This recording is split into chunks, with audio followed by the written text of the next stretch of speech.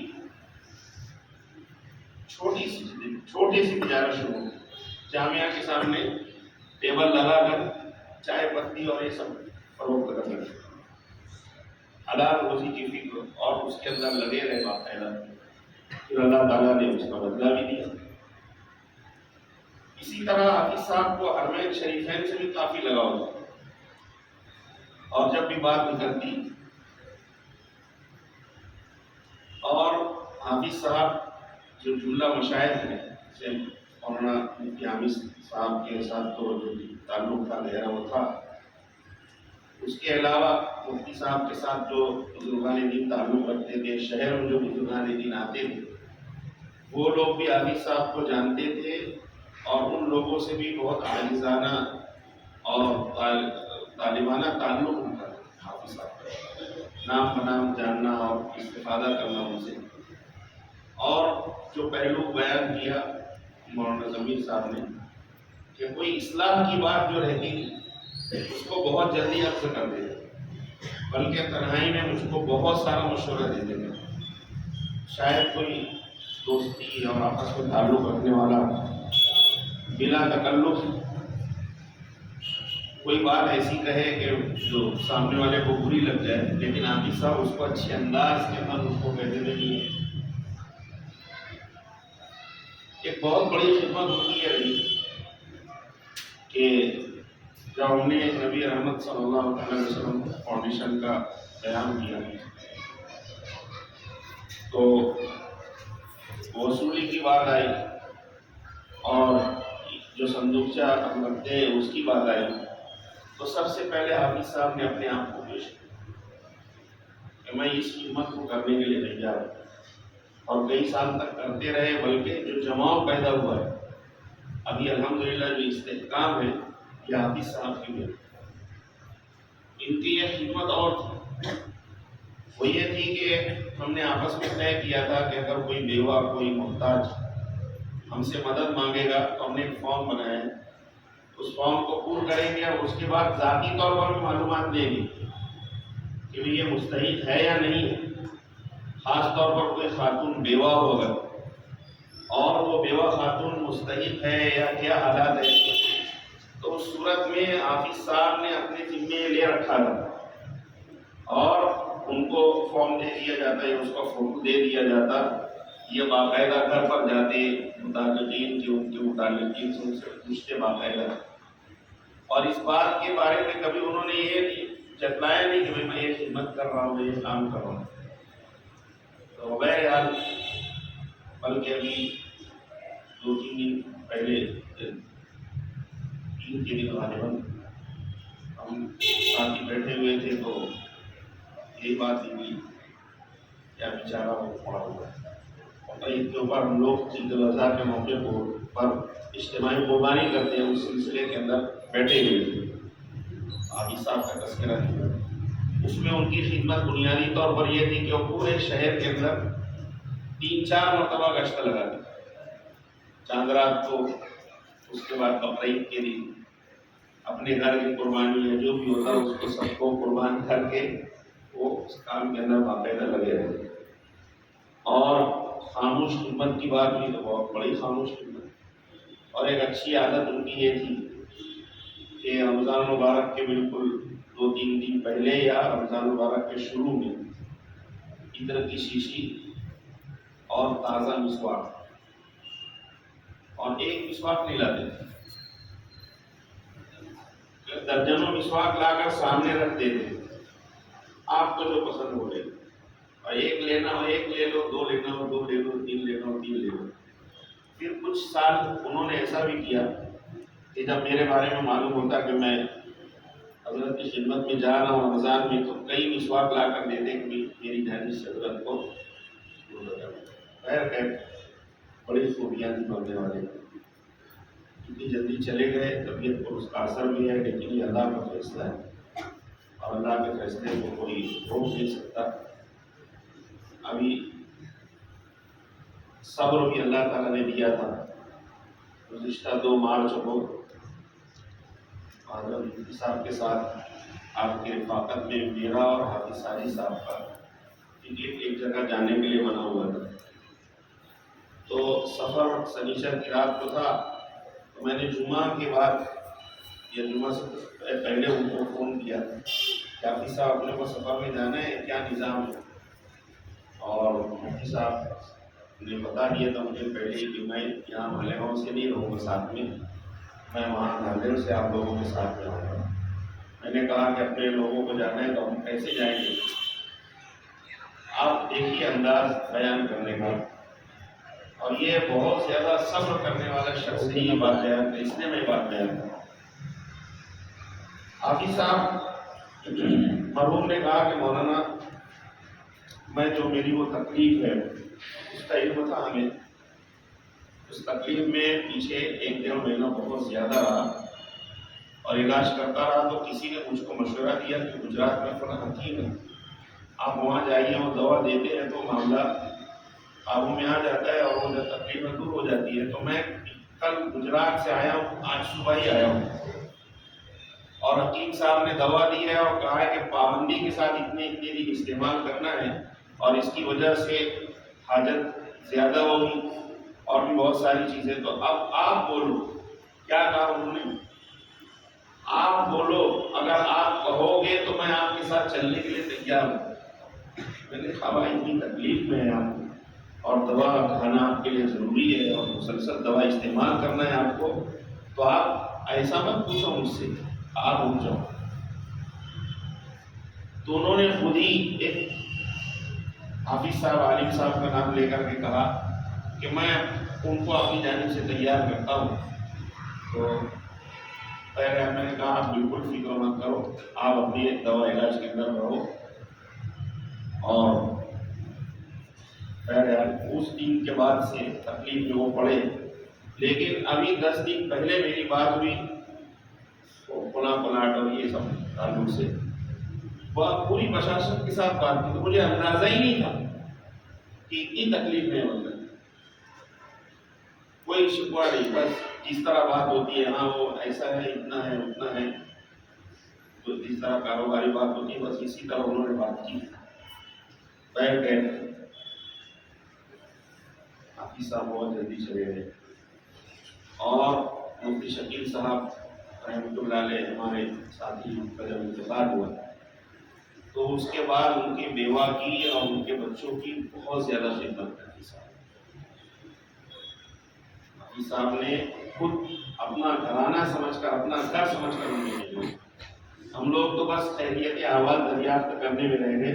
لیکن حافظ صاحب نے پالا مار دیا. بچے چھوٹے تھے، بڑے ہوئے، آج بالغ ہیں، بڑے ہیں،